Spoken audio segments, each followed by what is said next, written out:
जय हिंद, नमस्कार साथियों। इंटरनेशनल रिलेशन में आप सभी का एक बार फिर स्वागत है। देखिए, आज का जो हमारा सेशन है इसमें समझेंगे कि अमेरिका के राष्ट्रपति पद के उम्मीदवार और अमेरिका के पूर्व राष्ट्रपति जो डोनाल्ड ट्रंप साहब हैं, इन पर आज अंधाधुंध गोलियां चली हैं। इसके अलावा ये गोली की जो बुलेट है वो उनके कान को फाड़ करके भी निकल चुकी है। इस इनकी रैली में 2 लोगों की ऑन द स्पॉट मौत हो चुकी है। वहीं एक जो व्यक्ति था उसके सिर में गोली लगने के कारण मौत हो चुकी है। तो आइए जानते हैं पूरा मामला क्या है। देखिए, डोनाल्ड ट्रंप जब रैली के लिए अपने मंच पर पहुंचे तभी जो गनमैन थॉमस मैथ्यू जो क्रोक है, इसने आकर के लगभग 8 से 10 राउंड जो गोलियां हैं वो चलाई इनके ऊपर।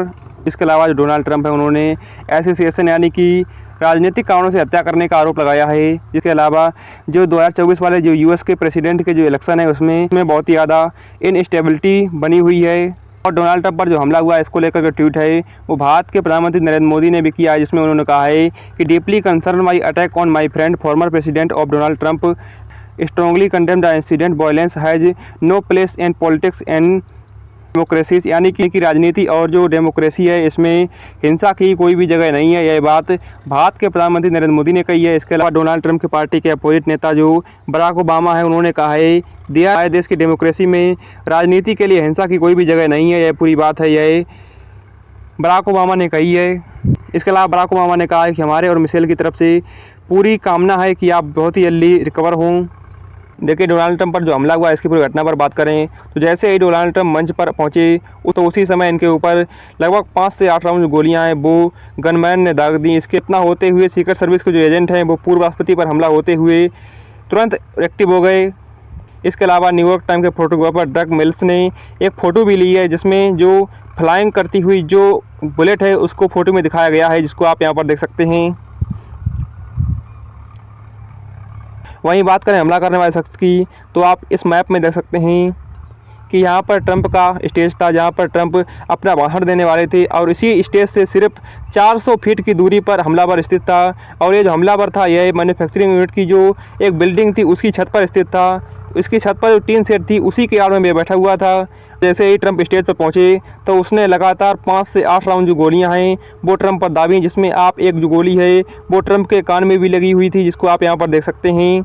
इसके सिक्योरिटी के लिए जो स्नाइपर हैं वो इस बिल्डिंग पर यहाँ पर बैठे हुए थे, जिसको आप यहाँ पर देख सकते हैं। जैसे ही इसने हमला किया उसी वक्त स्नाइपर ने इस हमलावर को ढेर कर दिया और इसकी ऑन द स्पॉट मौके पर ही मौत हो गई।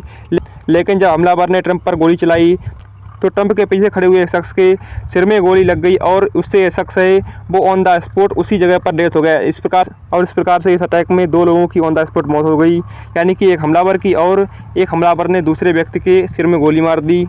इसके अलावा 2 अन्य लोग हैं वो भी इसमें घायल हुए हैं। वहीं बात करें कि हमला करने वाला शख्स कौन था तो यह शख्स था, इसका नाम था थॉमस क्रुक और इसकी जो उम्र थी वो 20 साल की थी, यानी कि इसका जन्म सितंबर 2003 में हुआ था। और उसका जो घर था यानी कि जहाँ बटलर में पूरी घटना हुई थी उससे 40 किलोमीटर दूर बेथल पार्क में था। और जो हमला करने वाला थॉमस क्रुक्स था यह रिपब्लिक पार्टी यानी कि जो डोनाल्ड ट्रंप की पार्टी है उससे जुड़ा हुआ था, जिसको आप इसकी वोटर डिटेल में देख सकते हैं। और वहीं आपको बता दें इस शख्स ने 2021 में डेमोक्रेटिक पार्टी यानी कि जो बाइडेन की पार्टी है उसको चंदा भी दिया था। इसके अलावा बताया जाता है कि यह जो थॉमस क्रुक है ये पढ़ने में भी तेज़ था। इसको 2022 में मैथ साइंस से जुड़ा स्टार अवार्ड भी मिल चुका है। राइफल की बात करें, जिस राइफल ने इस शख्स से हमला किया था इस राइफल का नाम है AR-15। इस राइफल की जो रेंज है वो 550 मीटर है। इसके अलावा ये राइफल 1957 में डिज़ाइन की गई थी। इसका जो वजन है वो 3.4 kg है और इसको आर्मालाइट कंपनी बनाती है। वहीं राइफल खरीदने की बात करें तो अमेरिका में कोई भी व्यक्ति जो 18 साल से ज़्यादा उम्र का हो चुका है वो हथियार खरीद सकता है।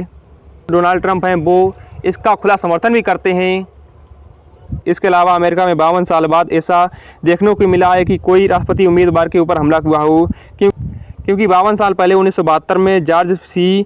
बैलेस पर गोलियां चलाई गई थीं और वो भी राष्ट्रपति पद के उम्मीदवार थे और उन पर एक शॉपिंग सेंटर में गोलियां चलाई गई थीं। इसके बाद वो मरते दम तक व्हील चेयर पर ही रहे थे। इसके अलावा इससे पहले 1972 में पूर्व राष्ट्रपति जॉन F. कैनेडी के भाई रॉबर्ट F. कैनेडी पर हमला हुआ था, इसमें वो इलेक्शन कैंपेन करके लॉस एंजल्स से लौट रहे थे और उनकी ऑन द स्पॉट वहीं पर मौत हो गई थी, जिसको आप यहाँ पर देख सकते हैं। इसके अलावा बात करें कि कौन सी एजेंसी अमेरिका के राष्ट्रपति की सुरक्षा करती है तो अमेरिका के राष्ट्रपति की जो सुरक्षा करने वाली जो फोर्स है उसका नाम है सीक्रेट सर्विस।